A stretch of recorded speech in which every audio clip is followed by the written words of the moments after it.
FPJ, Dolphy, Eddie Garcia, ilan lang yan sa mga national artists, mga naunang nasawi na, di ba? At mga sumunod na buwan, etong taon na to, is Gloria Romero, di ba? Kamamatay lang noon, at si Pilita Corrales.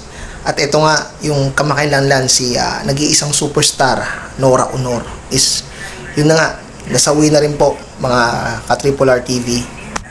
Tapos sumunod na after superstar ay medyo si Haji Alejandro, isang legendary singer din. So medyo natabunan to si Haji Alejandro kasi syempre kamamatay lang na nag-iisang superstar at syempre alam natin na mas sikat ngayon. At syempre after nun, singit na natin si Pope, no? Basta mga sikat na namatay itong taon lang, no? Si Pope Francis, isa rin nawala.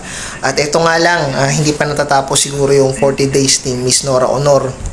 Ito nga, ang isang veteranong aktor din. Sumunod na rin po si Ricky Davao. Nag-iisang Ricky Davao is isang direktor, isang magaling na aktor, di ba? Isa sa mga ginampanan na pelikula nito na mas gusto ko na kay Ricky Davao yung Saranggola. Kung naaalala niyo yun, isang true story to yung isang bata nagpapalipad ng saranggola sa taas ng bubong, tapos yung napaka niyang bubong is sa bahay ng isang pulis noon, nung mga year 90s to hindi ko na maalala, basta 90s.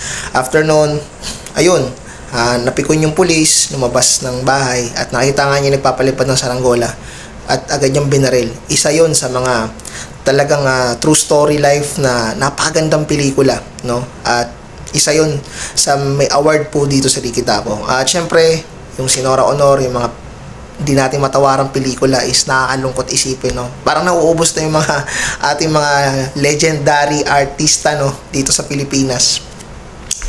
Sobrang ang daming nangyari, no, itong year 2025 lang to So, ilang buwan lang nakakalipas, week lang ata no? Kasi nauna yung si Pilita Corrales, mga month of January ata yun. Tapos nasundan ni Gloria Romero. Tapos sunod-sunod na, no?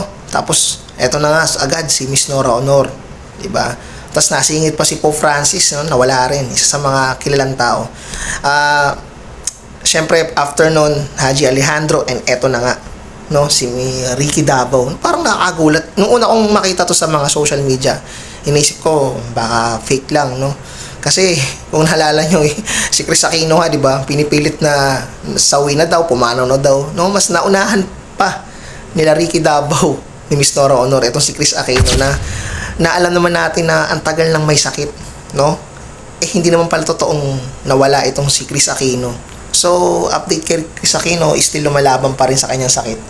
Nauna pa sila Ricky Davao na wala. So kaya nga gusto ko makasiguro, baka kasi fake news lang, at na-confirm na nga, nasa news na, napanood ko nga ito sa 24 oras na legit nga na nawala na nga si Ricky Davao. So iiwan natin tanong is, tell me, bakit nga ba nangyayari yung ganito, no? Parang meron kasabi na bakit itong taon na to, sunod-sunod yung mga sikat na artist, na mga artista nawawala, mga icon pa naman, no? Talagang unti-unti na ho silang nawawala. Siguro nga talaga kailangan ng, syempre, habang nawala na yung mga legendary, ipapasok na syempre yung mga bagong new generation na mga kikilalanin someday. Kikilalanin natin someday na, alam niyo na, national artist. Bahalang araw, no? So, hanggang dito na lang, this is Triple R TV. Please, follow my YouTube channel, Triple R TV. Huwag niyo kakalimutan. Wala na hong tuldok yan, Triple R TV. Dire-diretso na sa aking FB page, ka-triple. Maraming salamat po. And peace out. Mag-ingat kayo. Salamat sa lahat ng subscribers ko.